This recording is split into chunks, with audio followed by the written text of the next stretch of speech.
सत्ता पक्ष और विपक्ष दोनों की भूमिका बहुत अहम होती है और जब दोनों एक दूसरे को टक्कर देने की भूमिका में हो तो जो चर्चा है बहुत दिलचस्प हो जाती है। इस चर्चा को भी हम उतना ही दिलचस्प रखने की कोशिश करेंगे। श्रीकांत शर्मा जी हमारे साथ जुड़ रहे हैं और ये सरकार आई, कोई भी सरकार जनता के जीवन में रोशनी भरने का दावा करके, वादा करके आती है। तो इन 4 सालों में जनता के जीवन में कितनी रोशनी भरी है, उसी पर हम चर्चा करने की कोशिश करेंगे, क्योंकि इसमें ऊर्जा मंत्रालय का जो महत्व है वो बहुत बड़ा होता है। और शुरुआत में श्रीकांत शर्मा जी पढ़ रही थी कि एबीवीपी के छात्र नेता के तौर पर आपने शुरुआत की और बचपन से आप क्रिकेटर बनना चाहते थे। राजनीति के पिच पर खास तौर से जो ये 4 साल हैं, जो कि अब लेखा जोखा देने की बारी आई है, उपलब्धियां गिनवाने की बारी आई है, जनता के सवाल पूछने की बारी आई है, तो 4 सालों में राजनीति के पिच पर अपने आप को कैसे आप रेट करते हैं? देखिए, क्रिकेट की भाषा में कहें तो मैं उपभोक्ताओं की तरफ से बैटिंग कर रहा हूं और प्रयास कर रहा हूं कि अच्छा खेलूं, क्योंकि अपेक्षा मुझसे बहुत है। इसलिए सबको बिजली, पर्याप्त बिजली, निर्बाध बिजली और सस्ती बिजली का संकल्प हमारी सरकार का है और बिना किसी भेदभाव के पूरे उत्तर प्रदेश में समान रूप से सबको रोस्टर के अनुसार बिजली मिले, यह हम लोग सुनिश्चित कर रहे हैं। हमारी सरकार का प्रयास है, आदेश भी है हमारी सरकार के, कि सूर्य अस्त से लेके सूर्य उदय तक आपको उत्तर प्रदेश में कहीं पर भी अंधेरा नहीं दिखाई देगा। पूरे प्रदेश में आपको उजाला ही उजाला दिखाई देगा। ये हमारी सरकार की पहली प्राथमिकता है।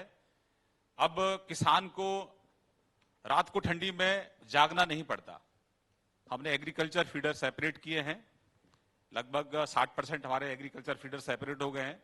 जो रेस्ट है उनको 2022 तक हम लोग पूरा कर लेंगे।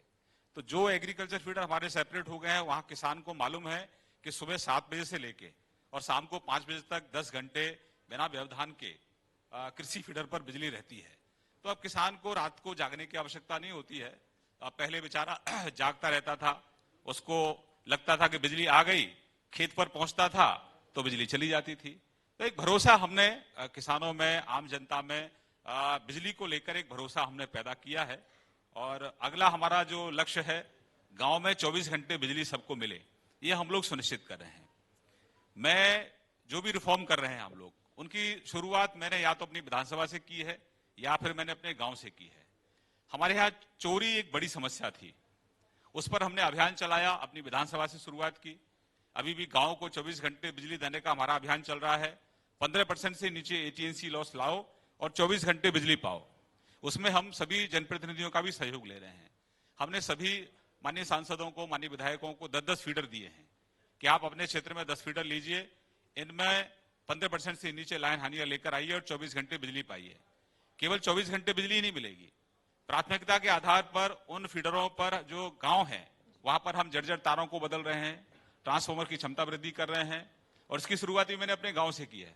मैंने भी 10 फीडर लिए हैं, उसमें से 1 फीडर मेरे गांव का ही है। तो 5 महीने पहले उस फीडर पर लगभग 71% लाइन हानियां थी, लेकिन आज चमत्कारिक वहां परिणाम है और बिना किसी एफआईआर के। तो ये शुरुआत हमने की है, लेकिन उसमें हम सब जनता जनार्दन का, अपने सभी चुने हुए जनप्रतिनिधियों का, चाहे वो पक्ष में है चाहे विपक्ष में है, सबका सहयोग ले रहे हैं, क्योंकि बिजली एक मूलभूत आवश्यकता है जिसकी आवश्यकता सबको है। बिल्कुल। शुरुआत में ही आपने तमाम जो मुद्दे जुड़े हुए हैं ऊर्जा क्षेत्र से उनका समावेश किया है और टीम इंडिया आजकल बहुत अच्छा परफॉर्म कर रही है। कल एक बार फिर से टीम इंडिया ने चमत्कार किया है, मंत्री जी ने भी अपने प्रदर्शन को उसी तरह आंका है। लेकिन अब आइए एक एक करके जो तमाम मुद्दे हैं उस पर जरा विस्तार से चर्चा करते हैं। बिजली कटौती का आपने जिक्र किया श्रीकांत जी। एक सपना होता है खासतौर से उत्तर प्रदेश और बिहार में जो लोग रहते हैं उनका, कि राजधानी दिल्ली में जिस तरीके से बिजली होती है, क्या कोई दिन ऐसा आएगा कि उत्तर प्रदेश में भी अलग अलग जगहों पर, अंदरूनी इलाकों में बिना कटे हुए, बिना किसी कटौती के बिजली आए? आपको लगता है कि उस मकाम पर पहुंचे हैं हम 4 साल में? क्योंकि उत्तर प्रदेश के कई इलाके अभी ऐसे भी हैं जहां पर बिजली कटौती की बहुत बड़ी समस्या है। हाँ, थोड़ा इंफ्रा बहुत पुअर है, लेकिन जहां तक दिल्ली की आपने बात की, दिल्ली से आप तुलना नहीं कर सकते, क्योंकि दिल्ली में 2002 में वहां निजीकरण हो गया था। सरकार ने वहां की व्यवस्था को निजी हाथों में बेच दिया था और तब से वो लोग काम कर रहे हैं। हमको तो केवल अभी 19 मार्च को 4 साल होंगे। तो पहली प्राथमिकता हमारी है प्रदेश में जिन घरों में रोशनी नहीं थी, जहां अंधेरा था, वहां रोशनी पहुंचाना। हमारी सरकार ने 4 साल में 1,38,00,000 ऐसे घर थे जहां अंधेरा था, वहां रोशनी पहुंचाने का काम किया है। फिर गांव के अंदर 24 घंटे बिजली मिले, इसके लिए लोग हम प्रयासरत हैं। अब दिल्ली में हम तुलना इसलिए नहीं कर सकते कि वहां का जो लाइन हानियां है वो सिंगल डिजिट में है। हमारे यहाँ अगर देखें आप, कई हमारे ऐसे जिले हैं जहां लाइन हानियां 72% है, 82% है, कई जगह तो 90% से ऊपर लाइन हानियां हैं। तो हमारा पहला प्रयास है कि लाइन हानियों को कम करना। 90,000 करोड़ के हम घाटे में हमारा विभाग है, कॉर्पोरेशन चल रहा है, जबकि दिल्ली में वो सरप्लस है उनका, वो प्रॉफिट में है। तो हमारी पहली प्राथमिकता है कि हम इस घाटे को कैसे कम करें और लोगों को सस्ती बिजली कैसे उपलब्ध कराएं। इसी घाटे में भी हम अपने किसानों को और जो हमारा लाइफलाइन कंज्यूमर है, लाइफलाइन कंज्यूमर को जो हमारी कुल लागत आती है उसका पहला 100 यूनिट हम केवल 50% उससे ले रहे हैं, बाकी 50% सरकार सब्सिडी के रूप में देती है। दूसरा, किसानों से हम लगभग 18% जो कुल लागत है केवल उसका 18% किसानों से लेते हैं और लगभग 82% सब्सिडी के रूप में सरकार यूपीपीसीएल को देती है। यानी कि 12,500 करोड़ की सब्सिडी हम अपने किसानों को और जो हमारे लाइफलाइन कंज्यूमर हैं उनके लिए दे रहे हैं। तो इस घाटे में भी हमारा जो गरीब आदमी है, हमारा किसान है, उसको सस्ती बिजली हम लोग उपलब्ध कराएं, इसके लिए सरकार प्रतिबद्ध है। फ्यूचर में बाकी सबको भी सस्ती बिजली मिले, इसके लिए भी हम जनता जनार्दन का आह्वान कर रहे हैं। हमारे उत्तर प्रदेश में जो टर्नअप है वो ग्रामीण का 25% है, यानी कि 75% लोग किसी न किसी कारण से या तो उनको बिल ठीक से नहीं मिल पाता है, क्योंकि यहाँ बहुत सारी अव्यवस्थाएं थी, टेबल बिलिंग होती थी, मीटर रीडर जाता नहीं था, बिलिंग एजेंसियां मनमानी करती थी, उन पर भी हम लोग अंकुश लगा रहे हैं। पहली प्राथमिकता में है कि सही बिल, समय पे बिल हमारे उपभोक्ता को मिल जाए। हमारा उपभोक्ता, हमारे प्रदेश के लोग बहुत ईमानदार है, बशर्ते उनको सही बिल समय पे बिल मिल जाए वो तुरंत पे करने के लिए तैयार रहते हैं। तो अभी हम सबको सही बिल, समय पे बिल उपलब्ध कराएं, इसके लिए प्रयासरत हैं। तो मैंने आपसे कहा कि अभी हमारे यहाँ 25% लोग ही केवल ग्रामीण क्षेत्र में बिजली का बिल दे पाते हैं, वहीं 75% लोग शहर में देते हैं, 25% वहां नहीं दे पाते हैं। तो ये अभी हमारा गैप है, इसको हम भरेंगे और सस्ती बिजली लोगों को देंगे। ठीक है, बिजली उत्पादन पर भी मैं बात करूंगी और जो बाकी कुछ मसले हैं बिजली कटौती से लेकर के किसानों की, उस पर भी आऊंगी। लेकिन जो बिजली की दरें हैं श्रीकांत जी, वो बहुत बड़ा मसला है और वो सीधे आम आदमी से जुड़ा हुआ है, क्योंकि महंगाई की बहुत चर्चा हो रही है, महंगाई की बहुत चर्चा हो रही है पूरे देश में। इसीलिए उत्तर प्रदेश में क्या स्थिति है उस पर बात होनी जरूरी है। 2019 में 12% बिजली दरों में बढ़ोतरी की गई और कोरोना काल में भी एक बार कोशिश की गई थी और विरोध उसका बहुत हुआ। तो आपको लगता है कि इस मोर्चे पर अगर आम आदमी को राहत मिलती है तो सरकार की सफलता इसमें होगी? देखिए, पूर्व में बहुत मिसमैनेजमेंट था। जो मैंने कहा 25% लोग ग्रामीण क्षेत्र में बिल देते हैं, केवल उन्हीं के सिर पे हमेशा टैरिफ का जो भार है उन पर डाल दिया जाता था। अब हमने इतने नुकसान के बावजूद भी 2 साल से हमने टैरिफ नहीं बढ़ने दिया है और हमने ये प्रयास किया है, यूपीपीसीएल को मेरे सख्त आदेश रहते हैं कि अपना प्रबंधन ठीक करिए, अपना बिलिंग एफिशिएंसी बढ़ाइए, अपना कलेक्शन एफिशिएंसी बढ़ाइए, जो आपके यहां गड़बड़ियां उनको ठीक करिए। अब ये प्रदेश में नहीं चलने वाला है कि आपकी जो गड़बड़ियां है उसका भार मेरे केवल 25% जो ईमानदार उपभोक्ता है वो समय पर जो बिल देता है, टैरिफ में उसके में बढ़ोतरी होती है, क्योंकि वो हर महीने अपना पैसा जमा देता है। अब हमारा फोकस ये है कि जो नेवर पेड कंज्यूमर हैं, जो 1 साल से ऊपर के बकायेदार हैं, जो 6 महीने के ऊपर के बकायेदार हैं, उनको किसी ना किसी तरीके से विंडो पर लाना। अब जैसे छूट की योजना चल रही है, ओटीएस मेरे यहां चल रहा है, एक मुश्त समाधान योजना चल रही है, इसमें हमने जो घरेलू है और कृषि फीडर है, तो ट्यूबवेल का और घरेलू का हमने पूरा सरचार्ज माफ किया है। तो लोग अपना रजिस्ट्रेशन कराएंगे तो जो मूल उनका बकाया है वह आप जमा कर सकते हैं। तो सरकार इस तरह की छूट भी लाई है। अब पूर्व में आर्थिक अनियमितताएं रही, इसलिए घाटा बढ़ता गया, और जब कंपनी क्या करती है, जब घाटा बढ़ता है तो टैरिफ बढ़ा देती है, लेकिन हमने इस पर अंकुश लगाया है। बिल्कुल।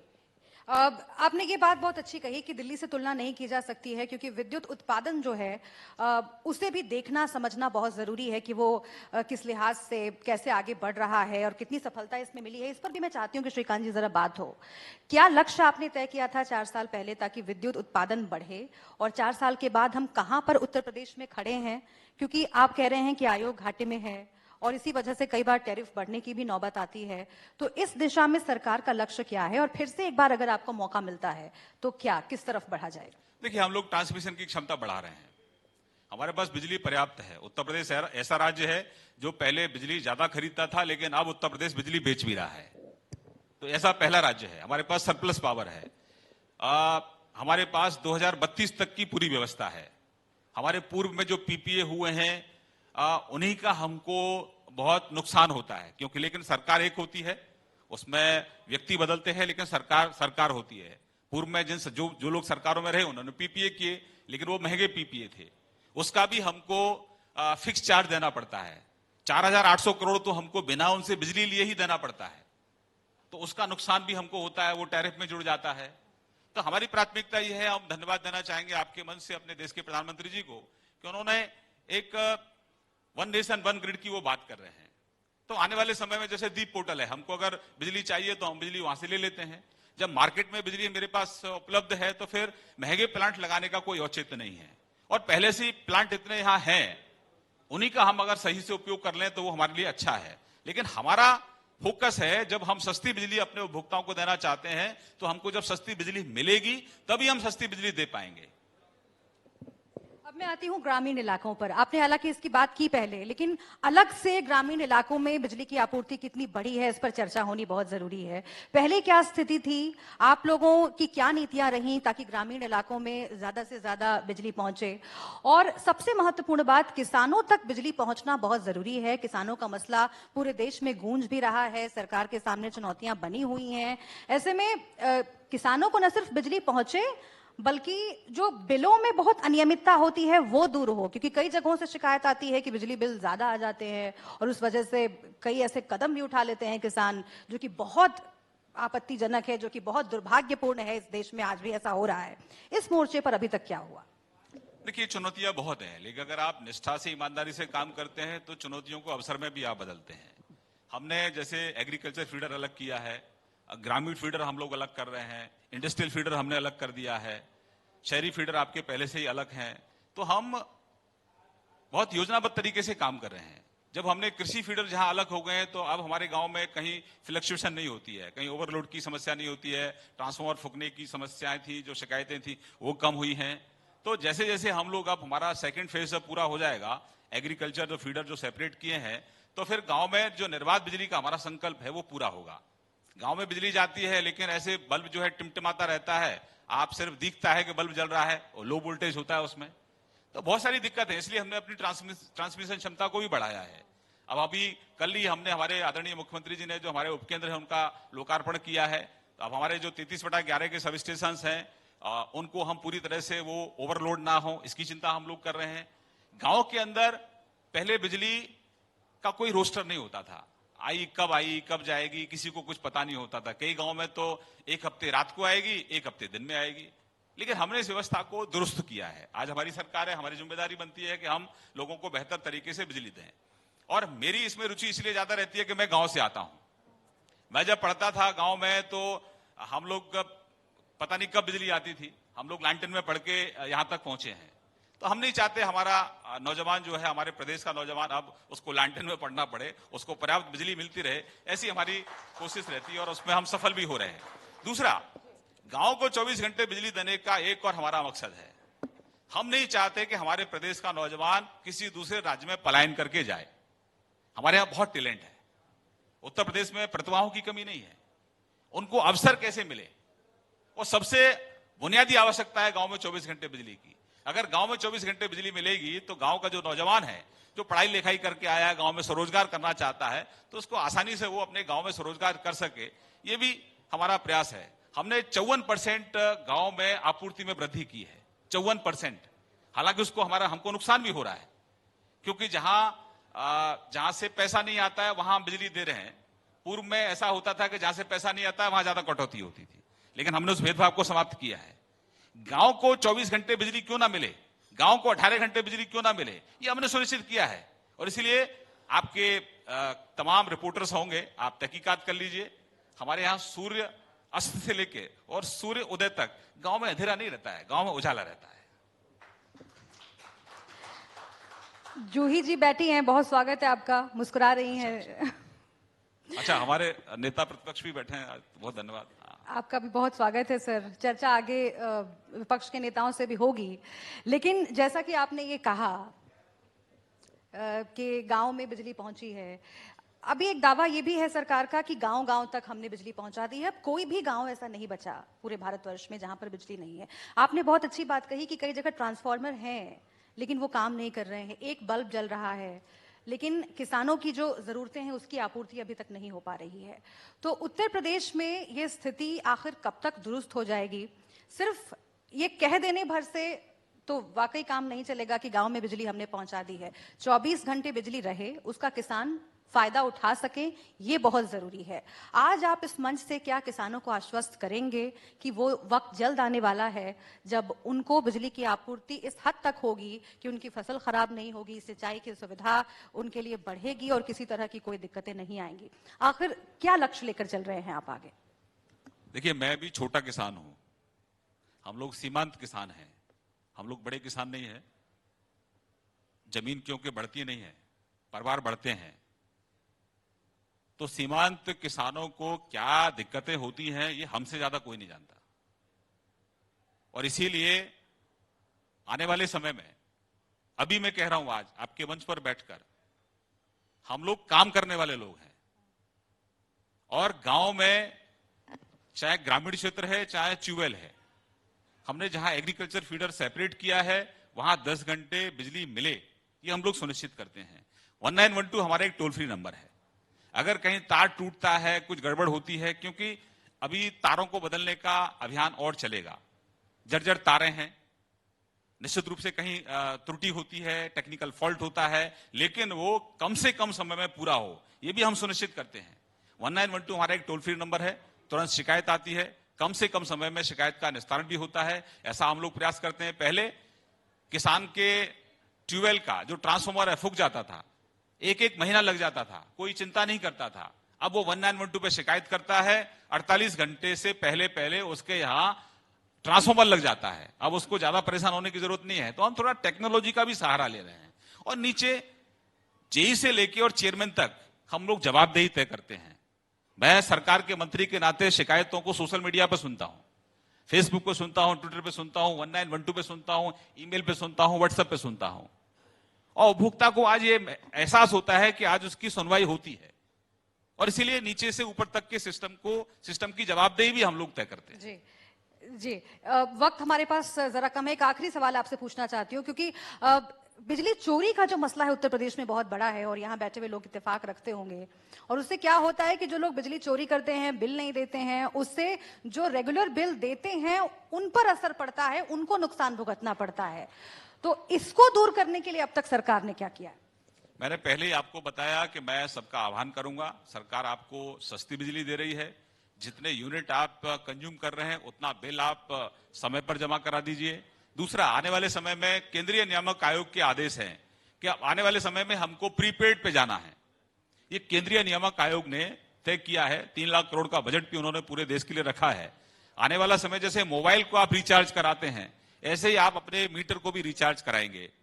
अगर राम गोविंद जी हमारे बड़े वरिष्ठ नेता हैं, अगर घर से कहीं बाहर जाना चाहते हैं और 2 दिन के लिए आप घर से बाहर हैं, घर पे ताला है, तो आपका मीटर ऑफ हो जाएगा, उसमें कोई कंजम्पशन नहीं होगा। तो ये एक सुविधा है, ये टेक्नोलॉजी है, इसका हम आने वाले समय में उपयोग करेंगे। और जब आप किसी टेक्नोलॉजी को इंट्रोड्यूस करते हैं तो उसमें कुछ ना कुछ कमियां भी रहती हैं, लेकिन अगर आपकी नियत और नीति स्पष्ट है तो उन कमियों को भी आप समय पर सुधारते हैं और उपभोक्ताओं को सही बिल मिले, समय पर बिजली मिले, ये भी आप सुनिश्चित करते हैं। ठीक है, बहुत महत्वपूर्ण मंत्रालय आप संभाल रहे हैं श्रीकांत जी, बहुत शुभकामनाएं हैं आगे। और श्रीकांत जी का कहना है कि सरकार की नीति और नीयत दोनों साफ है, स्पष्ट है और इसी तरह से सरकार आगे काम करेगी। बहुत शुक्रिया आपका हमसे बातचीत बहुत धन्यवाद आपके लिए, आपने हमको यहाँ आमंत्रित किया। थैंक यू वेरी मच, बहुत शुक्रिया। एक मिनट। इंडिया न्यूज के मंच पर बोले ऊर्जा मंत्री श्रीकांत शर्मा, हर उपभोक्ता के बिजली देने का संकल्प।